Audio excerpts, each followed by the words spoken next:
チェンバーボーン。町の再開発のために植林地を抜根し台地を鳴らし基礎工事を経て広大な土地を整備した我らがビーバー。小型ポンプを使った噴水も無事完成。さあ今回も町開発気張ってくぞー。そしてただいまお水期明け初日、こんな感じになっております。記念碑も追加されて少し豪華になってきたぜ。まずは左水道橋の終端部分の建設予定がまだだったので適当に丸めましょ。農場につなげるには微妙な高さ。で今回は引き続き再開発ってことで、噴水周りを発展させるぞー。おー。食事しやすい環境にするために、1階を倉庫に2階を家にする構想。せっかくの橋の抜け感が台無しな見た目な上、だせー。見た目がダサすぎだったので初期計画を変更してジップラインを先に作ろうとするも、階段が邪魔でダメだった。のでパン屋を破壊して道を敷き直して無理やり設計。地上げされたパン屋さんよすまぬ。収容数は少ないけど家はこんな感じでいいかな？無駄に螺旋階段使ってるせいで移動距離が伸びたが、見た目はなんかそれっぽくなったぜ。では反対側もシンメトリーで。だが右が診療所で左が試作スポットと間違えている、いつも通りのくるみサイズのビーバー脳であった。あ中央の隙間が寂しかったのでキャンプファイヤーをご用意。寝る前に仲間と語り合う癒しのスポットにビーバーもにっこり。こんな感じになりそうろー。これが完成したらそこそこ賑やかな感じになりそうだ。幸福度も爆上がりだね。あ、そうだ川辺の保養地作るの忘れてた。それ目的で水道橋作ったのに忘れかける。これがうちのレイムさんだ。さてお次は噴水前の製粉所をどこかに移設しようかねー。町の一等地に置く必要のない施設。てか小麦粉もガマ粉も在庫いっぱいじゃねえか。面倒で放置してたけどこれも在庫のパーセンテージで自動化しますか。建て替えついでに自動化導入だぜ。自動化で思い出した。前回花火のタイマー設定ミスってたことを。そしてタイマー実験用の装置の建設予定を出す。しかしこの後忘れるのでこいつらの出番はない。で製粉所移設の作業に戻り、立体農園の隣がいいかなと思うも狭くて断念。噴水の下は地味に狭かった。農場から近くてそれなりに広い場所、団地、壊すか。前回建てたばかりの新築なのに早々の解体宣告。さあお水臭くて風車の音がうるさい団地済みビーバーよ。快適な家を建設するのだー。自らの腕で。ビーバー、ずらー。完成し次第団地は撤去だ。お前ら好きあらば増えるからな。空き家があると本能的にちょめるビーバーの差が。今日はなんか気分乗ったので細部も作り込むぞ。ってことで完成してる階段を一旦撤去。して個室を階段下に作りました。住んでる奴は上に誰かが通るたびに騒音に悩まされそう。で団地全員を引っ越しさせるには家が足りなかったので追加で数棟建設が決まりました。ほんと前無計画だな。居心地の良さそうな新築住居の建設、ビーバーたちの目がいつもより輝いて見えるね。ビーバー、ずらー。そして濁った瞳で座り込むビーバー。今回も仲間に裏切られ立ち往生となった哀れなビーバー。そしてビーバーたちの頑張りにより、わずか1日で団地からの引っ越しに成功しました。空き家が93部屋、むしろ作りすぎだぜ。これ以上ビーバーが増えると最高速でのプレイがきつくなるので初期に作った家を少々撤去。新たに完成した家も一部使用を停止。てかこれもカウンターで自動化できるぜ。嫌だよめんどい。だよな。こんな感じになりそうろー。わずか2日でこのありさま、50サイクルの実績解除まであと14サイクル、一体この街どうなっちまうんだ。神の味噌汁。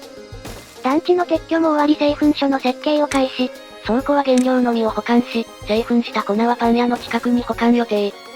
見た目は2階部分をちょっとせり出す感じにしてみました。どうしても螺旋階段を使いたかった匠のこだわり。それでは建設開始。シャフトは地中に埋没させるから葉っぱで基礎工事を頼むぞ。爆薬工場のシャフトも剥き出しだし、そのうち綺麗に整えたいな。立体農場の作業を見ながらのんびり建設待ち。農場直通のジップラインがないから効率悪そう。それも今後の課題だね。さあ池和が同胞諸君、貴様らの献身こそがこれからの世界の礎となるのだ。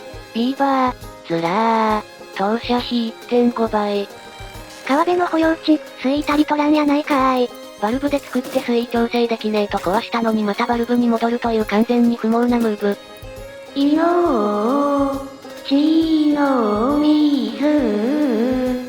やや乾燥して見えていた部分がしっかり緑化できました。作業者を巻き込まぬように早朝に発破。労災案件ダメ絶対。ご安全に。今回は深さ2マスでシャフトを埋め込みました。真ん中部分は土砂で埋め立て道を敷く工法が採用されました。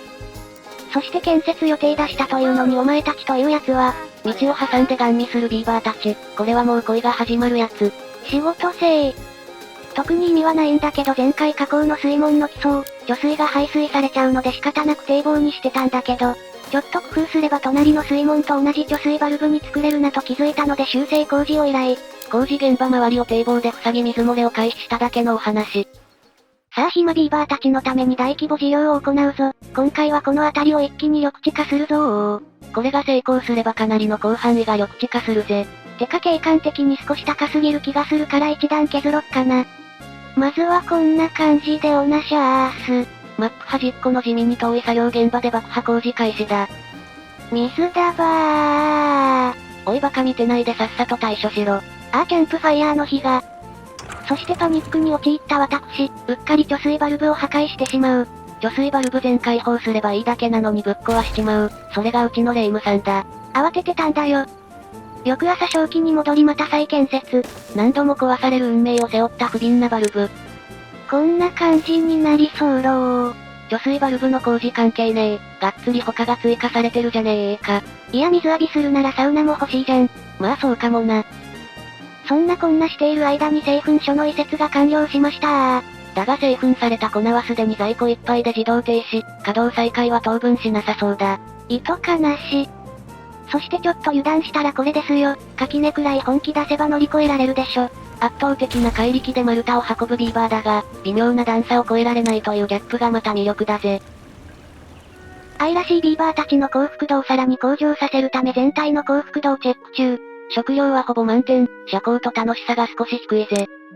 多分遊ぶ時間が足りないだけだろうけど噴水下にがっつり施設を追加しましょ。見るだけで使う暇なし。ヒーハー、爆薬設置作業は最高だぜ。マップ最果てまで作業しに来てるから通勤だけで当分は余暇の時間が減りそうだ。暇ビーバーを出さないため、優先度を下げた上で埋め立て工事を追加。なお水没してる地下鉱山のための埋め立てだが、使う予定はない。うっかりビーバーの通勤時間帯に爆破してしまい、がっつりラグった上に爆破音もなしのしょぼい爆破圧。やっちまったー。気を取り直して緑地化のための水道橋の設計を開始。過去に培った経験のおかげで低コスト水道橋の設計は朝飯前だぜ。測量した感じ汚水の排水路にも支柱が必要か。避けて作れないこともないけどちょっと面倒だな。てかここに水道橋置いたら景観ぶち壊しじゃない？気づくの、おっせー。結構作り込んだけどこりゃ方針を変えざるを得ないね。だな。てなわけで爆薬で掘り下げて、段差のある部分は小型ポンプで揚水する設計に変更だー。全体の高さも気に入らなかったので、ついでもう一段掘り下げることにした。揚水された水は貯水バルブで調整して、ここに池掘って貯水する予定。余った水は溢れます。おい。こんな感じでおなしゃーす。水道橋工事と比べたらかなり工数少ないからあっという間に完成しそうな予感。まだお水期明けなのかしか経ってないのに。恐ろしいほどに速いビーバーの作業速度、もはや人類に指導してほしいレベルに達してるぜ。お願いしてた河口の水門の再建設が完了。隙間を設けてマップ外への排水監視体制もバッチリ。水を循環させてるからほとんどマップ外には水は捨ててないと思うよ。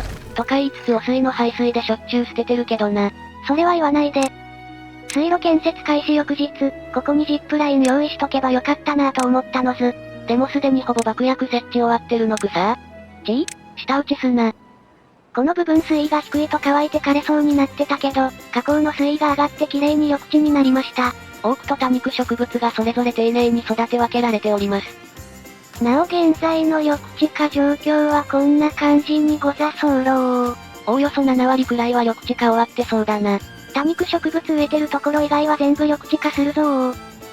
そしてまたちょっと目を離した隙にこれですよ。あぜじゃあ、厄介な場所に閉じ込められやがって。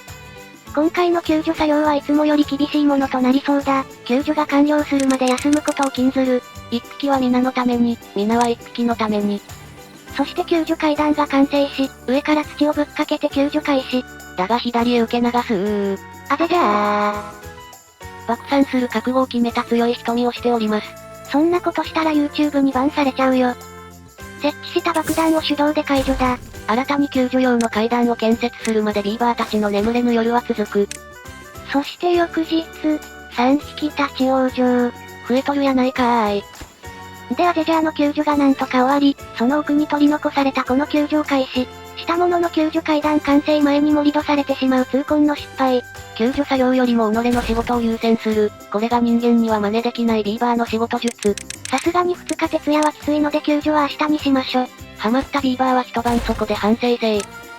などと救助作業に勤しんでいると換気傾向多く、久々の換気だ。汚水が出ないと確定したので、前から気になってた排水路の地形ブロックへの改修工事を開始。堤防には汚水防壁が置けず、汚水のシミを気にしてしまう几帳面なレイムさん。まあ汚水のシミだけなら何の影響もないんだけどね。謎のこだわり。もうすぐ救助用の階段が完成するぞ。あと少しの辛抱だ。しかし仲間の裏切りにより目の前に壁を作られたの巻。こらー。先生怒っています。お友達をいじめる子は24時間労働の罰を与えます。24時間労働再び。汲み上げた水が最終的には溢れる問題どうしようと考えた結果、以前封印した汚水の湧き水の水路に流すことになりました。この水は貯水湖から来てるので逆もしかり、溢れる場合は貯水湖に戻せるのだ。小型ポンプへの動力供給のためにシャフトの工事を開始。下を通りやすいように足場を多用、潤沢な資材に感謝。前回沈んだ農地の跡地をきれいに整形。この上あたりは地下水路もあるから今後の扱いに少し悩むぜ。水はビーバーの美容液、潤え、もっと潤えお肌潤うビーバー、ずらー。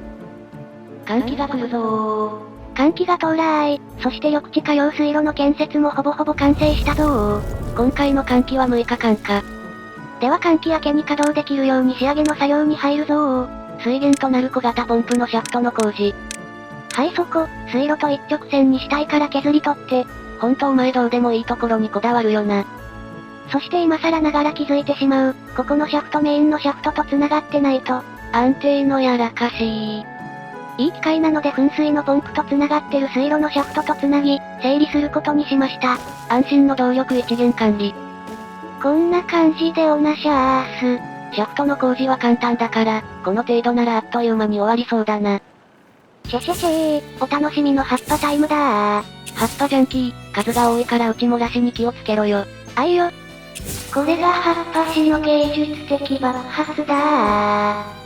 ラグってる上に爆破音まで消えてるじゃねえか。マップ外から撮影するとありがちな現象とは分かっているけどこの角度からの爆発が見たかったの。まあ一応水路はできたからいいか、あとここミスってんぞ。ああ他にも水道管となる部分の裏側の埋め忘れも発覚。直しまっしゅ。あとここのポンプを動かすのに地熱エンジン1機では足りないので、気持ち風車とバッテリーを追加しました。やることないので噴水の水道橋をちょこっと延長。24時間働き詰めだったビーバーをねぎらうため、換気の間は14時間の時短労働となった。やっと休めるぞ。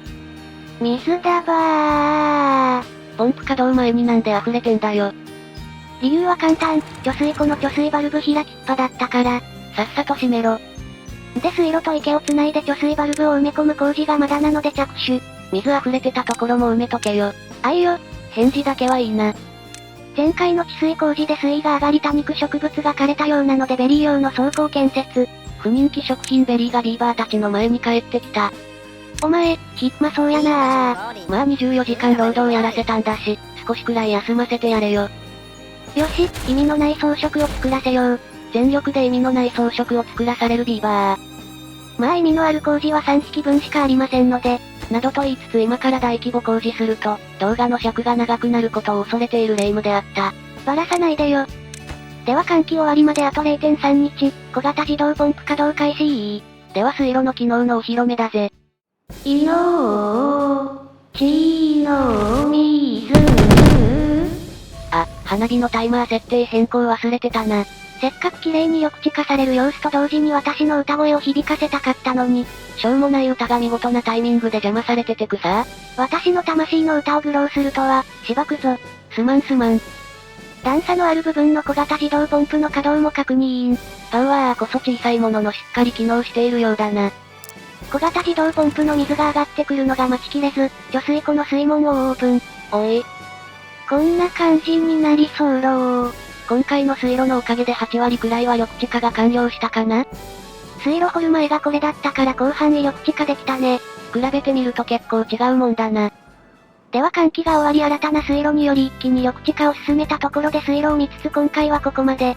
面白かった、続きが見たいと思っていただけたら、チャンネル登録グッドボタン、よろしくお願いいたします。ハイプも欲しい欲張りです。あっという間に噴水周りの開発を進め大規模事業で広大な緑地化にも成功したレイム。目標としてる50サイクル生存の実績まであと13サイクル。この開発速度だとやれることがなくなりそうなのにどうする気だ？続きが気になる方はチャンネル登録がおすすめなんだぜ。ではまたお会いできることを願って。じゃ、またねー。